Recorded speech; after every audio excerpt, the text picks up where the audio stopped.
Gate 14 podcast. What a weekend. What a weekend for the brand. Everything is right in the world again. The Toronto Blue Jays own the New York Yankees at Yankee Stadium. Vladdy is your daddy. JR, what's up, man? How was your weekend? We'll break some. We got something to talk about in a little second here, but how was your weekend, brother? It was great, man. I mean, whenever the Jays win a series, it's, adds a little stamp of approval to the weekend. For sure. I'm way more happier when the Jays. I would have been miserable if the Jays would have lost that game, especially with how Kevin Gausman pitched today. So, Avery, what's up, man? How was your golf round? Good. I played in an hour and 30 minutes, 18 holes. Holy shit. It was just something that dreams are made of. And I don't want to say the name of the golf course because I don't want to expose it because it's so much better because no one knows about it. But the course that me and you always play, it's usually never busy. It rules. Yeah, that part is awesome. Someone said my name too as we were playing. I hit the best drive of my life, like right away. And he's like, Avery? I had no idea who it was. I didn't know if it was a buddy, someone who listens here. So that was very funny. I just early tee pickup, club twirled. It was right down the middle. Yeah, you love to see that. I'm the king of the club twirl, even if like it might not even be the good one. But let's go into it. The swing heard around the world. If you haven't seen this, I tweeted it. Yeah, if you haven't seen this video, Avery tweeted it. We've retweeted it from the Gate 14 podcast. If you haven't seen it, I got nothing for you. Jeremy Roach, we got a video of Jeremy Roach's swing on the golf course. And to say that it is breathtaking is an understatement. This swing. Let's go into your round today first, Jared, before I break down the swing from an analytical standpoint, like I said. How was the round today? It was a very odd round. Let's just say that. Like, I was topping the ball like crazy. The first two holes were. I wonder why. I went into a bunker on hole 2, and my brother just got the ball out, and I was kind of went in there, big dick, thinking like I know how to hit out of a bunker. And I might have hit this thing 100 yards onto the road. Just an absolute laser, greenside bunker. Like I swung full speed and just hit all ball. And so let's go. It's you guys. I would kill someone to golf with you and Chris. I would do unspeakable things to golf with you and Chris. So you said before we started recording here, you didn't miss the ball, which is always a plus. It's always a plus. You don't want to be embarrassed like that. What did you shoot? I shot 101. I had a birdie today. I hit the ball. No joke. I was 150 yards out. I sculled the shit out of my pitching wedge. I had to apologize to the people on the practice green, like putting, because I hit it onto the practice green. Okay. I dropped the ball to the side. I do a quick pitch out from 60 yards and fucking dunk it for birdie. So wait, you're at Savannah, right? That's where you play. The hole that has greens. Yeah, it was that one. So it was at the back, and it hits the green. I just didn't even think about it. Hit it, fucking rolls in for birdie. But that's not okay. So you took but you had to draw. You can't chip out of the practice green. I can't. You know what? We'll call it a birdie, Avery. We're not going to. That's be the like rules. a cart path ruling. We'll call it a birdie. But I want to talk about the swing heard around the world. Whoever filmed that should be sued. You that video being on the internet. I did not know I was being filmed. Pat, my buddy Pat said after that video should be cease and desist. Let's make that clear. There's worse out there on the internet that I would prefer not get exposed. I'm pretty sure we have a swing of Jared last year hitting the ball 10 Yes, feet. we do. Yes, we do. I think it's in front of the green. He went way over. Yeah. So Pat knew what he was doing when he put it in a group chat that I'm in, that swing video. So he was happy to see it hit the internet. I'm almost positive he's I just want to be confused here. So you took a divot with your driver. Is that a regular occurrence for you? Like, where are you at with that? Because that is, if I want can someone pause this of you almost at contact, and it's insane. The swing path I would like to ask the question is, how do you take divots with your driver, but you can't do it with your irons? That's another That great is, question to yeah. be asked. It's a mental thing. It has to be mental. This is mental. And listen, we're all golf guys here. We all play with the fuck around rules and stuff like this. That drive didn't make it past the women's tee. So did you shoot with your dick out your approach shot? Because that's the rules I can't play with that ruling. I can't play with that ruling because it would be a disaster for me. I'd have my pants down the entire round. That's the issue. Can't play with that ruling. Anyways, yeah, I just wanted to go into that video because I don't even think we got to break it down yet, the actual swing. Okay, well, the swing is, listen, your setup, I said this to Avery on stream, it looked awesome. The setup was awesome. The setup was there. The backswing, listen, I don't have a driver, so I can't really speak on this. Your driver almost goes around your entire body on the swing. And then you transfer the weight well, and then it's just an absolute nightmare from there on out. The driver almost cut into the earth's crust before it made contact with the ball. And then you did a baseball finish with their front foot squashing the bug. And it was insane. Avery, what's one tip you'd give JR here with that drive? Just gotta make better contact. I think the ball's in the middle of his stance. Is that what my issue? Yeah, it should be at like your front foot here. But I am seeing here, I am breaking it down. I am on slow-mo on Twitter right now from the top of this swing.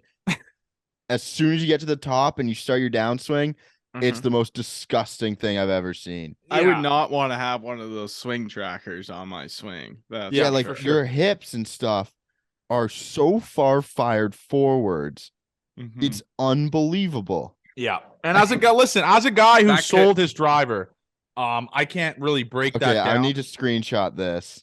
Yeah, put it out there. The club in the grass 5 inches behind the golf ball. It's awesome. It's awesome. So for the golf heads out there that haven't fast forwarded this part yet, it's all time. JR, take your tips in the trade, all that type of stuff.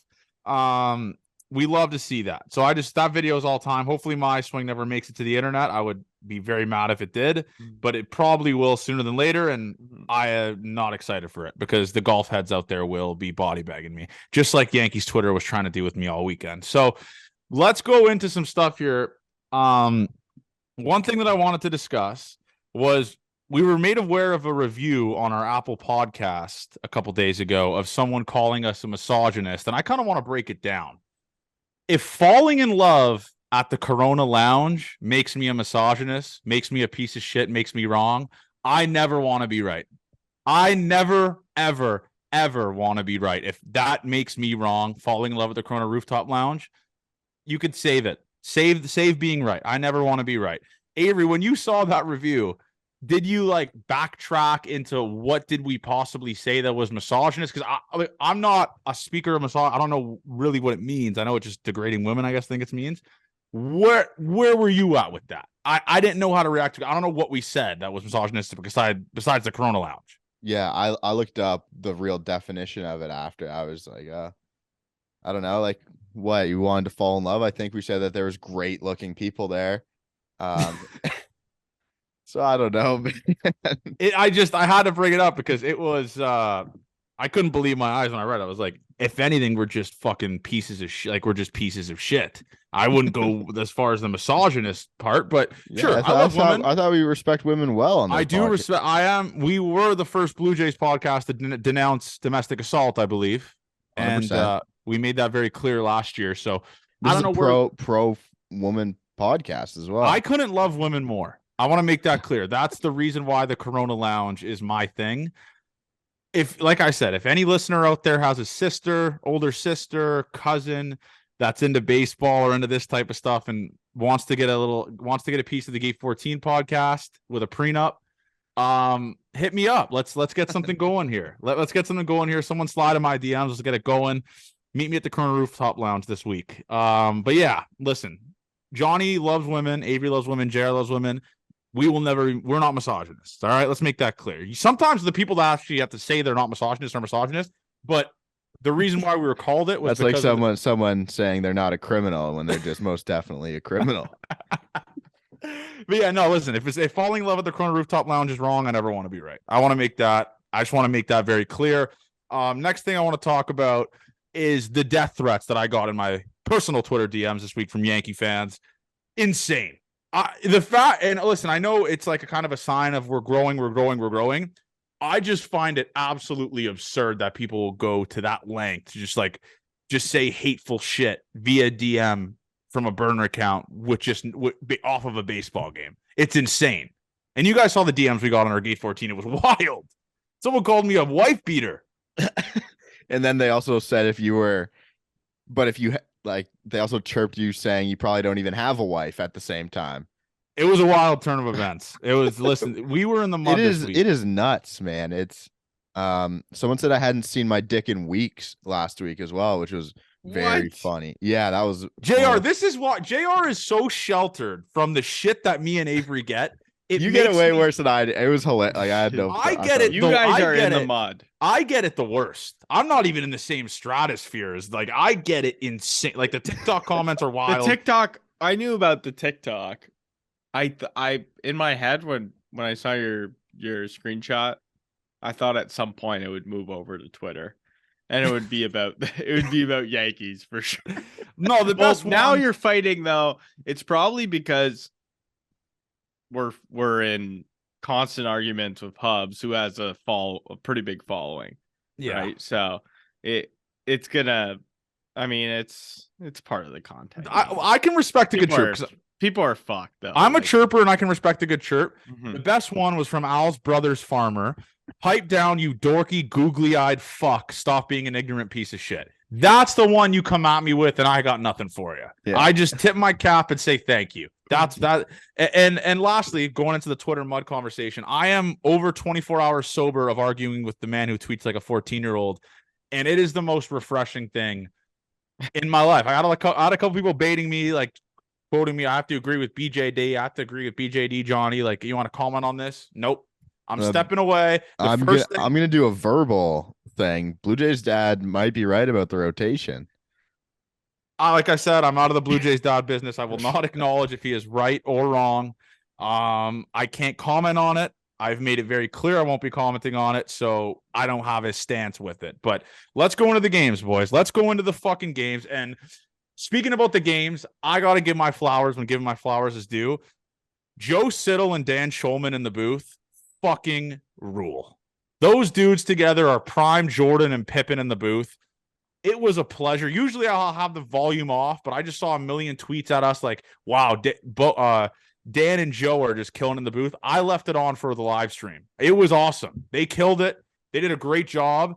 And we are so lucky to have Dan Schulman in the booth, man. We are so lucky to have Dan Schulman. He's the best in the business, easily.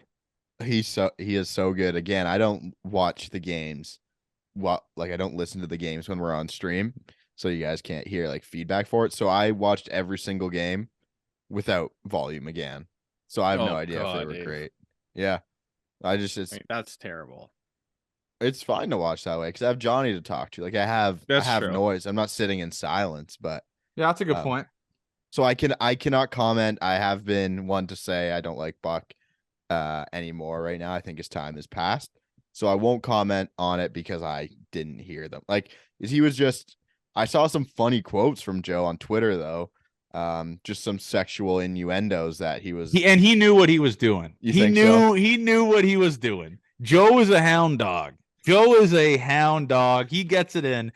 He knows what he was saying. What did he say? He's like, I'd rather him come hard than come soft. Something like it was a masterclass. It was an absolute. He said, "Where is it?" That was. I'd rather see him stay hard than go soft. King shit. He knew what he was doing. He knew what the fuck he was doing. Joe Siddle forever. I love Joe Siddle.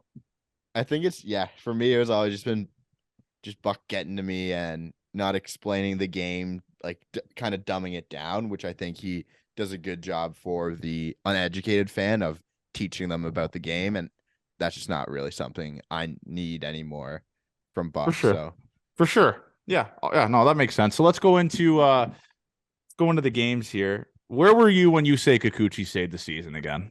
Where were you? Where were you when Yusei Kikuchi saved the season again? And I'm not going to give myself flowers, but I called the Jays winning on Friday and Sunday. Credit to me. Yusei Kikuchi, at some point, we always say this, it's just not a joke anymore. He's just good. Or have we reached that point, Avery? Have we reached that point where we could say this isn't a fluke anymore? This is all over 2 months. He's been really good. Where are we at with this? Well, it hasn't even been a month yet, Johnny. No, I'm saying like with spring training. Sure, but I'll just take season stats until we get 2 good months of Yusei Kikuchi. I'll say like he rocked. The stuff has always been there, so it's not like he's had a huge uptick in velocity or But anything. he's never had the confidence though. He's never had the confidence. 100%. You're not wrong about that.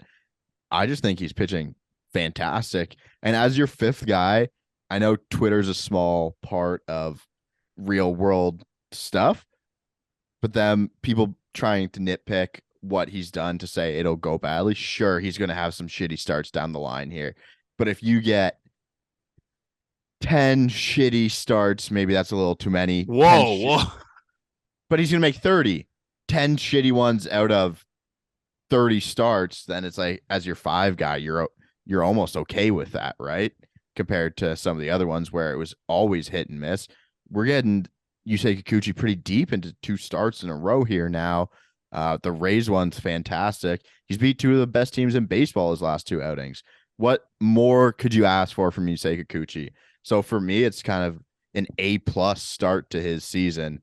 By the way, and Lord knows what his ERA is if Varsho catches that ball against the Angels, right? Like if Varsho doesn't have that mishap in LA, maybe his confidence is still there for that game and he carves. You never really know. The Jays ended up winning it, obviously, so I don't really care about that. But this is my thing, and I argued this on Twitter. It's like, why can't we not just enjoy something?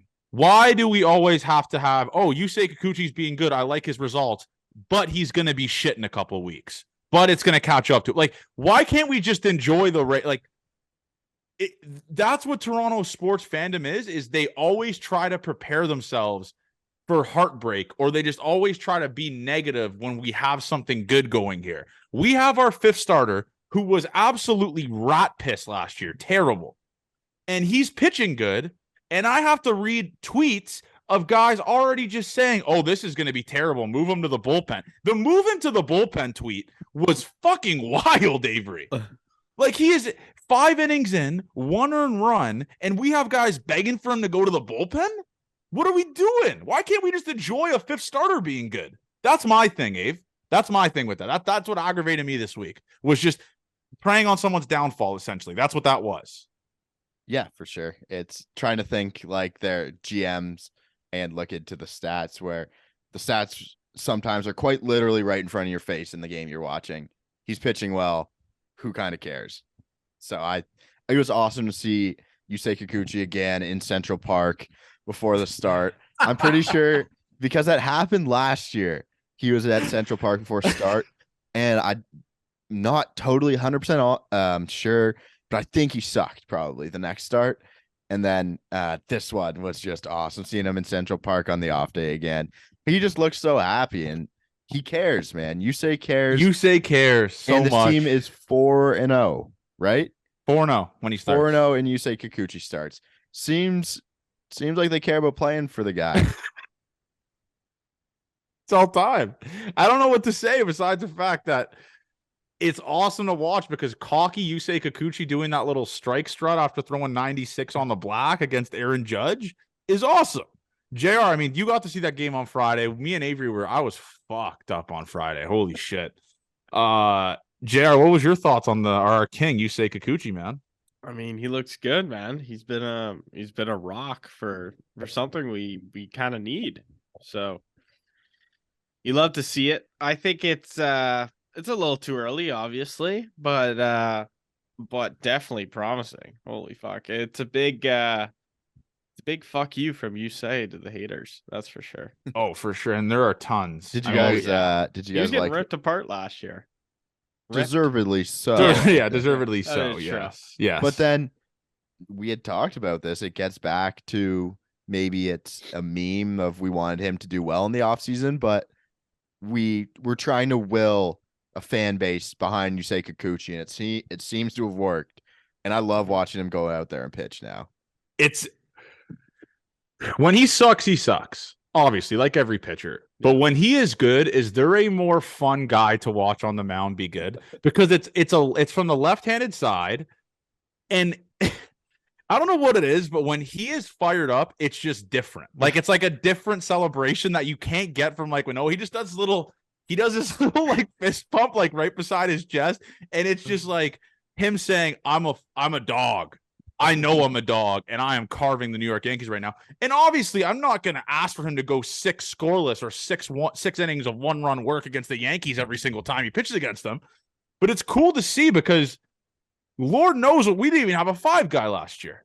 We had goddamn who was it? What was his name? Thomas Hatch pitching in the 5 role at one point, like on a doubleheader.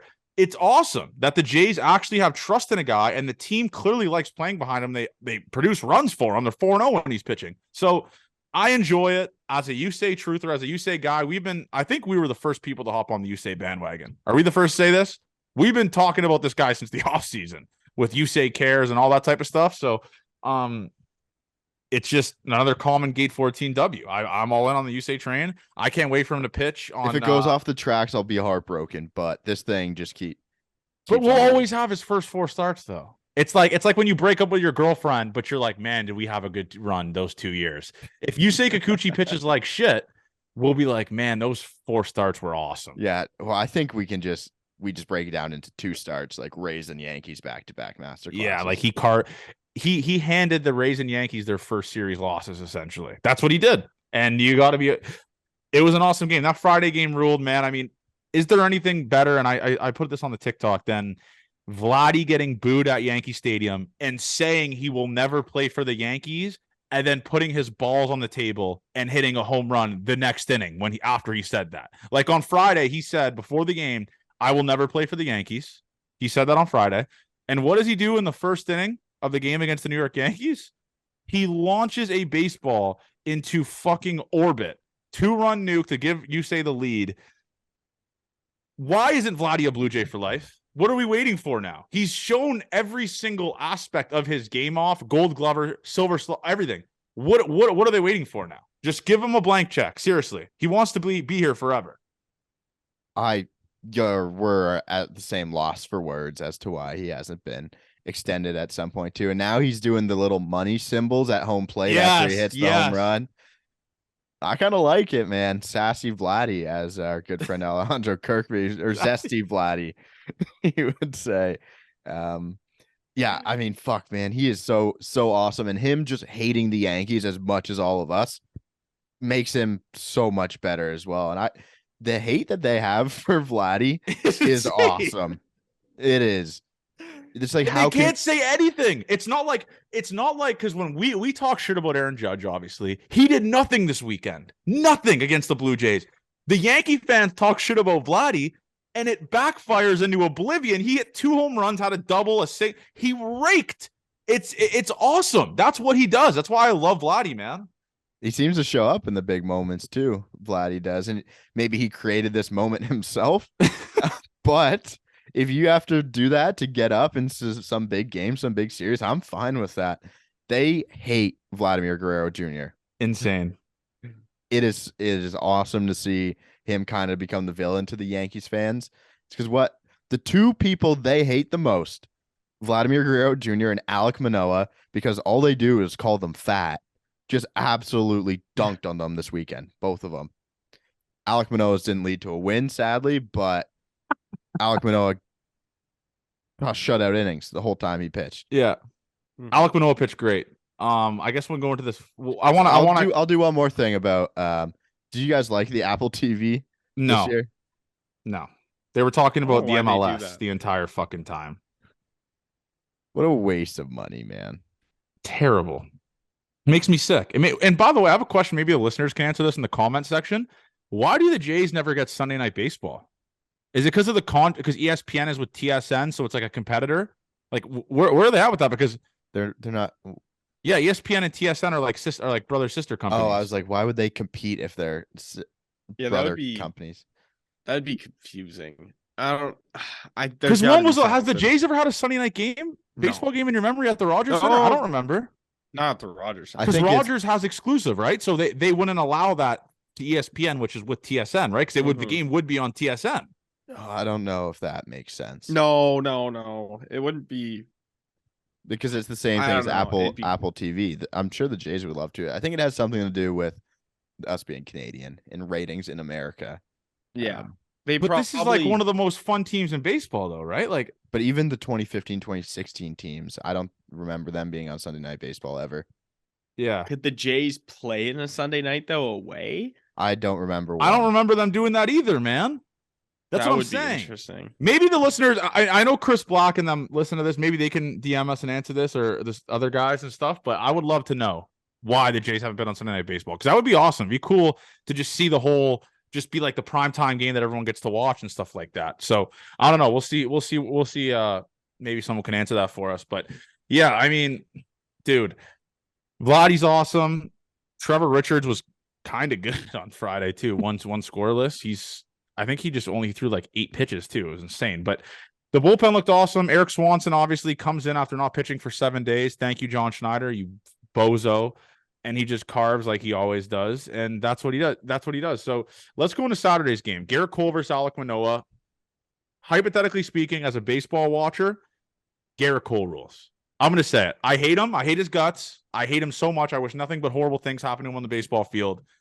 He rules, Avery. We're watching that. It's just, you can't say anything besides the fact that this guy's awesome. Yeah, if your take's anything other than that, I think you're lying, probably. He made big time pitches the whole game. The Jays were just in uncomfortable at bats constantly. Yeah, I wish he wasn't such a fucking nerd and he wasn't so hateable, because God, is he good at baseball. And he has been for a pretty long time now. Crazy that he still hasn't won a Cy Young yet. Again, you were talking about that too. He's won 1 ERA title, but just no Cy Young. No Cy Youngs. He's been always the bridesmaid, never the bride. Top 5 finishes. He's had. It does seem like this is the year that it could probably happen, though. Yeah. He has a .063 ERA, I think it is, or even lower. It's the most absurd thing I've ever seen. He made light work of the Toronto Blue Jays lineup. And surprisingly so, Manoah went toe-to-toe with him. Manoah was running it up to 94, 95, Avery. He got to 95.8. 95.8. You got to tip your cap to Alek Manoah. Alek Manoah's back. He looked like the old Alek Manoah. Yeah, Yankee Stadium started his career too. He loves pitching in that place. The best thing, we always talked about the slider being a weird pitch for him this season, that there was just so much movement. He came out, he threw the slider almost 2 miles an hour harder, and it had way less horizontal break. So we were saying the pitch looked so good, he just couldn't throw it for strikes. I think he got back in the lab here. He got 6 whiffs on it. 50% whiff rate on his slider. Yeah.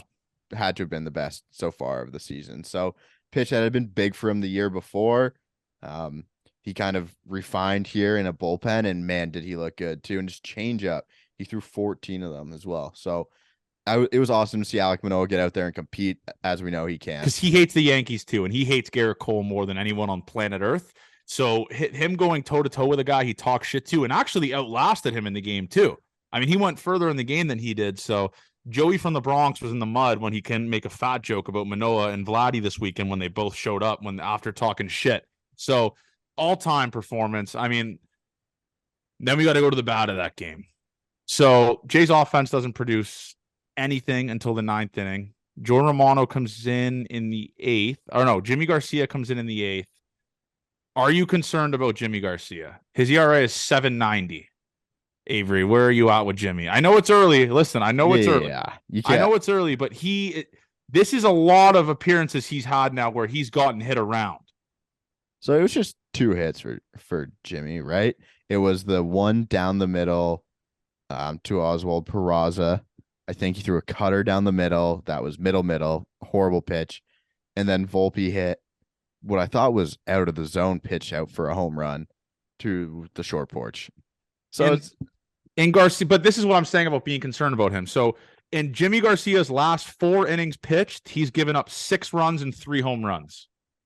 Yeah, there's cause to be concerned. I don't think the stuff is. He's lost his role though, right? Like he's not going to be a high leverage guy for a while now until he starts proving himself again. Well, clearly, I think they're going to settle into how it seemed to us at the start of the season, where Jimmy or Zach Pop 7, Eric Swanson's going to go the 8th, and Jordan Romano's going to go the 9th. Well, I hope Eric Swanson goes the 8th. You never know with John Montoya. You never truly know with that, but he was bad, and then man, Jordan Romano. I don't know what that was on Saturday, man. Or yeah, Saturday. Just Jano comes in the game, gets you all the momentum, gives a massive 2-run nuke to the short porch to tie the game in a game you had no business being in, especially with Garrett Cole on the mound.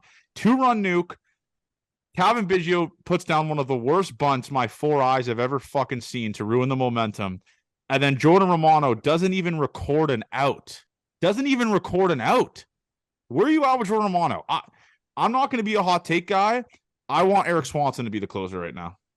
Whoa, Jesus, Johnny. You can't say that. You can't say before you just said that. I don't want to be Is a hot the guy take who's leading the league in saves, you don't want to be the closer? I don't know.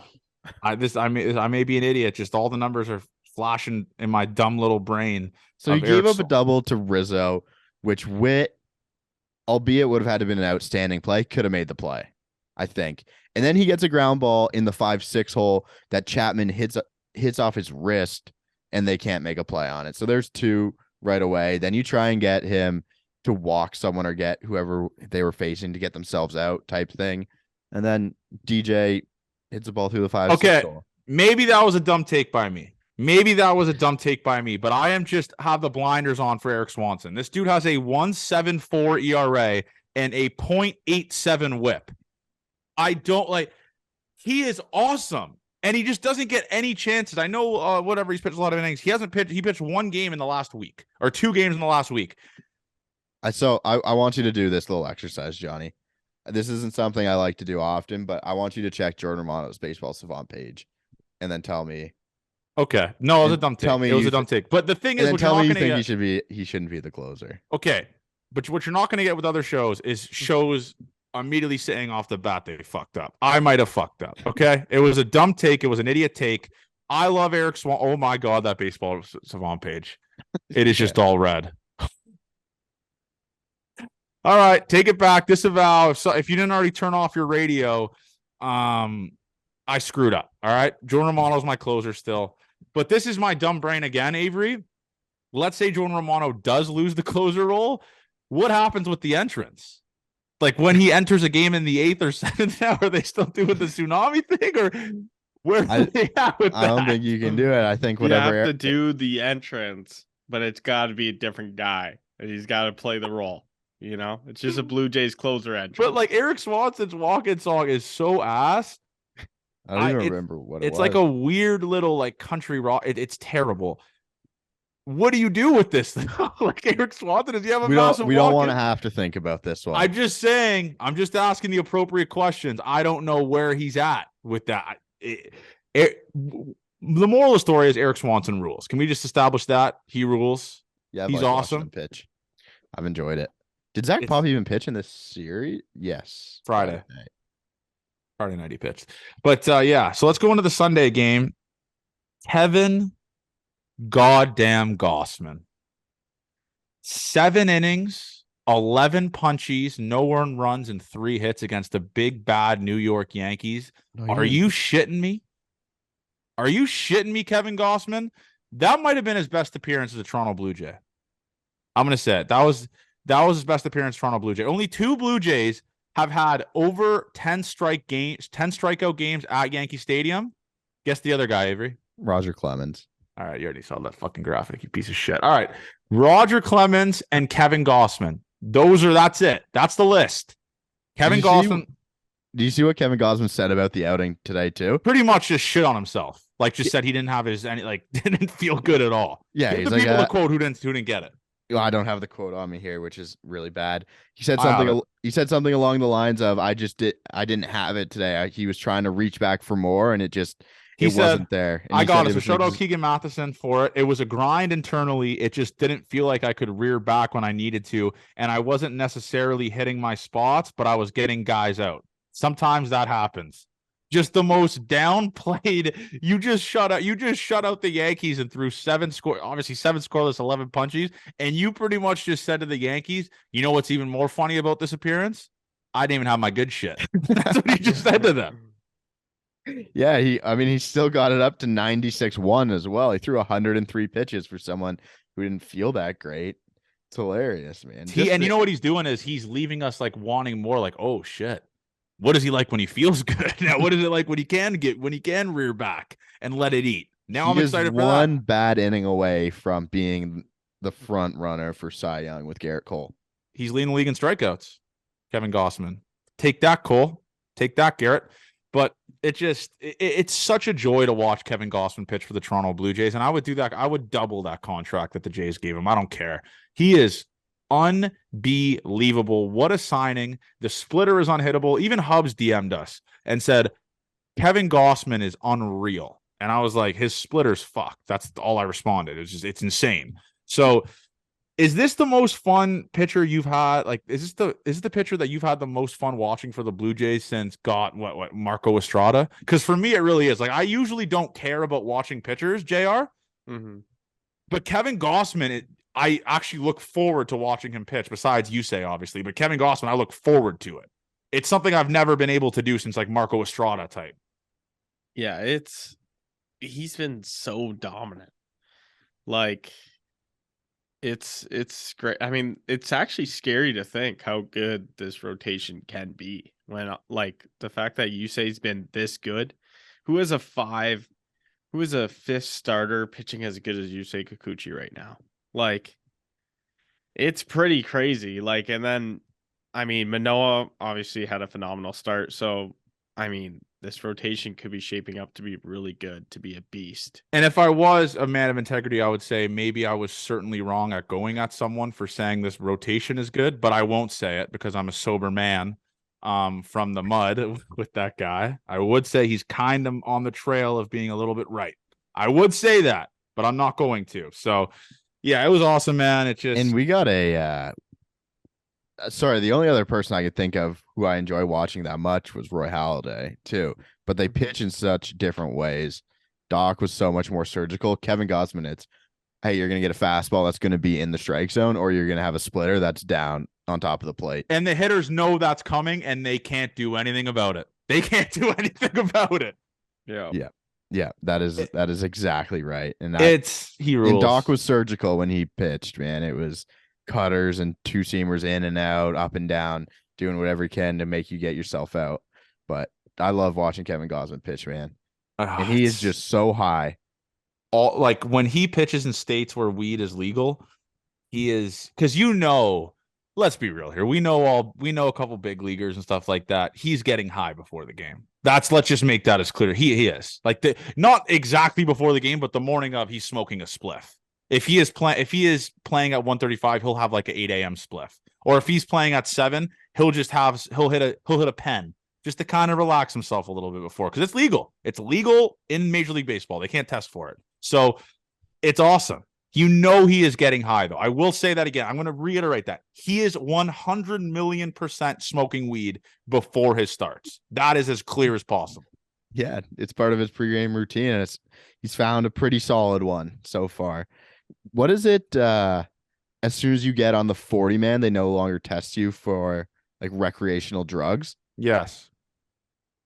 That's awesome. Yeah, that rules immediately. So you just love to fucking see it. So let me see what the best part today had to have been by far the back-to-back home runs.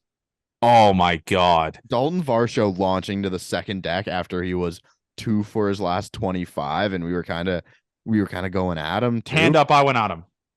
I mean, you're 2 for 25. I think rightfully so. You have to say, oh, this guy's kind of been struggling his last 25 at bats. Yeah, for sure. But before we go into that, I just want to make Jays fans feel good here for a second, just like the good guy I am. We got Kevin Gausman till 2027. We got Kevin Gausman until 2026. We get to watch this for 4 more years technically. This is gonna rule. And you know what's funny is Avery is the way that he pitches, and correct me if I'm wrong on this, I could be wrong on this. It's kind of like he can do it for a long time. Like fastball splitter, he can kind of do that for a long time. He doesn't, because he threw like 88 to 91 in KC and he carved. He's like shown flashes of being able to not throw as hard as he does and still be good. So he has a longevity aspect to his career with that, right? You would think so. I hope never so. want to see decreased velocity for a long period of time, but I think he just likes. I don't know what's about him. Sometimes he's just a little more high in between innings, and sometimes he doesn't feel it, and then the arm indica or sativa, maybe it depends on what he put in his body. But we forgot to talk about this, by the way. I am so mad at myself for not bringing this up for the Friday game. The Brandon Belt game heard around the world. The Brandon Belt game heard around the world. Let's go, Brandon. Just let's go, Brandon. A flash in the pan for our guy, Brandon Belt. He goes 2 for 4 with 4 RBIs and a nuke and 2 strikeouts. It's just the most Brandon Belt appearance in the history of Brandon Belt. That ruled. That was awesome. Against the wife beater. Yeah, did we see him another time this weekend? Or was that yeah, we did. Oh, Saturday. Yeah, that does. And then he followed that performance up going 0 for 3 with 2 punchies. He is. He might be. I don't want to say because he's been like starting to kind of figure it out here. The at-bats are looking good. Jano is another person who's starting to look like he's really turning. Really good at-bats. Really good at-bats. And finding the barrel again and not looking like he's super late. But let's go, Brandon, man. That was awesome to see. Might be the only highlight we get from him for a while. I'm speechless. The double. I'm more of a fan of the double. Opening day? No, the double he hit like in that game. He might as well have been crawling around the bases. He was like slow-mo running around the bases. So we had to talk about Brandon Belt because we obviously rag on him. So you had to talk about the positive with Brandon Belt, and that fucking ruled, man. But going back into today's game, obviously Vladdy again, Chapman 2 for 4, 367 average. Eric Swanson being used in high leverage and showing why he should be used in high leverage is awesome. Going from Kevin Gausman to Eric Swanson is like breaking up with your girlfriend and then getting a fucking a hot girlfriend again right after. No downgrade. You go bang, bang. That's what it's like going from Kevin Gausman to Eric Swanson. That's my analysis of it. I almost think it's a bad thing to throw them back to back. Why? Because they're both fastball splitter guys. Why wouldn't you want to break that up it's basically just throwing another Kevin Gausman. Which is kind of cool. It's like, holy shit, twins. It's like the Sedin twins of pitching. It's awesome. Dude, he is awesome, man. He is so good. But then we got to go into the potential collapse from the sidearm slinger. Adam Simber comes in the game, gives up a nuke, a single, and the sky is falling in our live stream chat. Game over. It's done. Don't even bring in Jordy, bring in Bass, bring in Popcorn Boy. It was, I don't know where are you at with Adam Simber, man? I don't know. It just, I can never, ever think he is good. I can't. He throws 82. Yeah, he's been here for the thick of things, and he's done his service, I think, for the Blue Jays. Thank you for your service. Thank you for your service, but how can you not want Nate Pearson in the big leagues over Big Dog like Adam Simber? I know JR wants Nate. JR wants nasty Nate in them. I would. It would be so awesome to just kind of see Nate come out of the pen throwing 100 because the adrenaline's going to be there. The adrenaline's going to be there. He's going to hit 100 his first time back on the show. That's going to happen. So I need to see it. The people need to see it. I demand it. Send Adam Simber to the sun. Unfortunately, I'm afraid, or just throw Adam Simber whenever. But another guy we got to talk about that's kind of starting to have a pretty deep regression is Kevin Kiermaier, average down to 290, 295. Sorry, he's won for his last 3. He's won for his last 9. Whatever. I mean, it's just you could tell the at bats starting to catch up to him. Pitchers are starting to kind of figure him out with maybe the adjustments he made to his swing. But at the end of the day, man, it's like he's still so good defensively. And Avery, you saw that today. They play like he just makes every play that comes to him. He really does. It's awesome. Yeah, except for the one double, which is Yeah, where that seemed like he turned his glove over the wrong way. Kevin Kiermaier is going to hit 220. He's going to hit 230. He's not a 300 hitter. He never has been. So Yeah. I think once we come to terms with that, and that the fact that he's brought in here for his defense, which he's done a fantastic job of, I think we're going to be okay with Kevin Kiermaier struggling in the 9-hole as long as he plays potential Gold Glove defense in center field. And we've seen it. It's changed. Varsho in left today too. George Springer in right. Again, we've talked about multiple occasions how much better this outfield defense is, and it shows. It was again, there was a couple times balls kind of lined into the gap in left center. Dalton Varsho had taken 2 steps before the camera had even turned to the outfield. camera guys have been terrible. We got to talk. Terrible. Terrible. The camera guys have no idea what the fuck's going on over there. It looks like me with my glasses off behind the lens. Just absolutely terrible, but whatever. Let's go into the White Sox series, boys. We got ourselves some pitchers coming in. Lance Lynn versus Bassett, the wife beater, Mike Clevenger versus Jose Barrios, who's figured it out. And then Michael Kopech, who has been terrible this year, versus Yusei Young. This has to be a sweep. Right? But it won't be. It'll be a 2-1 series. Yeah, 2-1. Who do you think they lose to, though? Lance Lynn is terrible. But also, and so is Mike. So Lance Lynn and Michael Kopech are ass. Yeah, so then there's one left there for you. Mike Clevenger. You think the Jays have a history of beating wife beaters? Domingo Germán on Friday. I don't know. I would love to have this a sweep, but I feel like Lance Lynn figures it out, starts yelling and screaming at the team.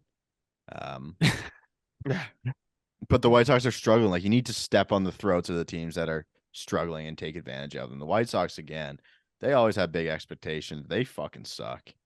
They are terrible. Just sell the farm. Yeah, now that we say this, they're going to sweep the Jays. Free Tim Anderson. I'll say it.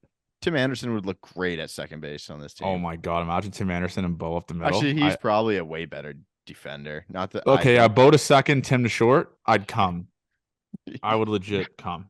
But yeah, no, I'm going to say Jay sweep. I called the prediction today. Jays sweep. Let's go. I called the prediction for the Yankee series. Credit to me again. And I predicted Yusei Young carves. I'm going to go Jay sweep. What are you going to go, Avery? So people need to start talking about this. I'm going to be at 2 of the games in this series. We're going to go Tuesday, and then for work, we have a nice little outing in a box. At the game, the 1:00 Wednesday game, crazy. Kikuchi's corner can't happen at night. So I'm gonna say that they go 2 of 3. They win the 2 games I go to, undefeated with Avery Chenier in the. I love that. I fucking love that. JR, what about you? I'm going 2-1. I think they lose to Lance. You think they lose tomorrow? But Chris Bassett looks so good, and you know the veteran Chris Bassett is gonna carve the shit out of that lineup. That like young lineup that the White Sox have, Chris Bassett's gonna pick that lineup apart.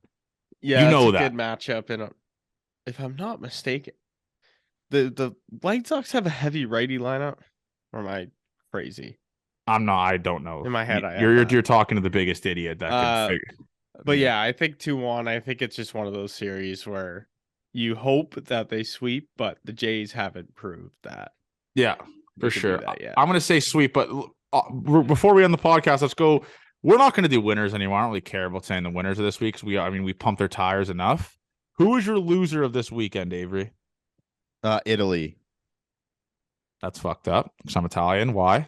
Because all the fucking loser Yankee fans, Italians, just crying over Vladdy. Yeah, and the Dominican dude's crying about him too in the Bronx, like saying I'm Dominican and we don't claim him. The fact if you're Dominican, you don't claim Vladdy. What are you think? What are you doing? That's like Canada not claiming Wayne Gretzky. Are you guys? Yeah, good? that's just so fucking dumb. So yeah, I'm out on Italy for this weekend. Sadly, JR, what about you? I was gonna say the Yankees fans. Nice. That's honestly a fine one, I guess. I was gonna say they were losers, of course, and then I think Snyder, man. I don't think a lot of people have confidence in him. Like it's I just don't. a couple, just some of his moves, man. It goes back to the playoff game and like the confidence in him and his decision making and people saying, let's bring in the guy next door. Uh, but yeah, man, I gotta say, it's just I'm not liking the vibes out there on No, Sunday. I can agree with that. And my loser is Joey 555 R555, who DM'd me a video, said you should definitely tweet this, and then just blocked me before I could say thanks, man. I don't know. He put my mind in a. I guess technically I'm the loser for not knowing how to answer this. He DM'd me a video of someone saying, "Oh fuck, the Yankees lose, baby, fuck that guy." He DM'd me that, and I couldn't answer. It said you can no longer send direct messages. I think he DM'd me that and then just deleted his account.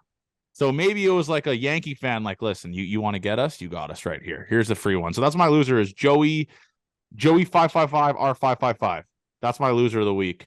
Him and the guy that legit said he wanted me dead. So that's where we're at with that. But another big news that before we end the podcast here, MLB The Show streamer legend Kevin God followed the boys. Shout out that guy.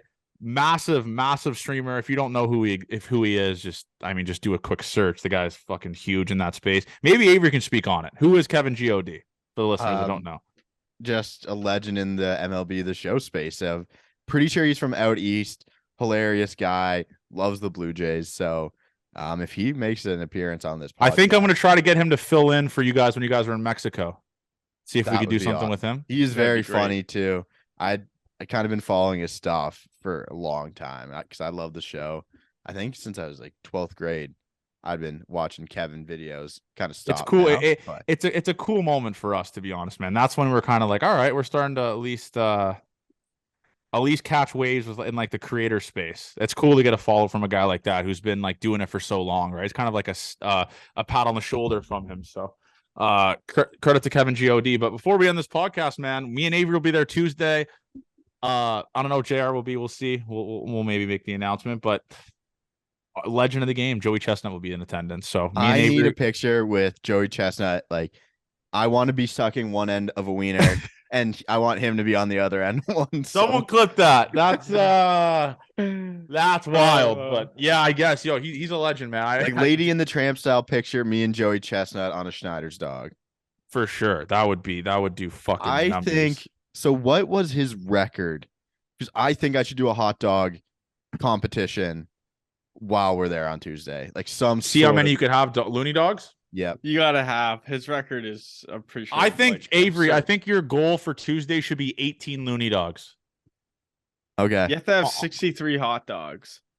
Yeah, you're obviously not going to do it in 10 minutes, but no, Avery, just go for 18 baby steps.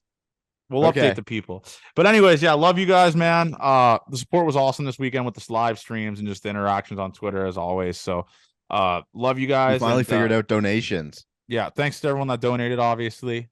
We appreciate that.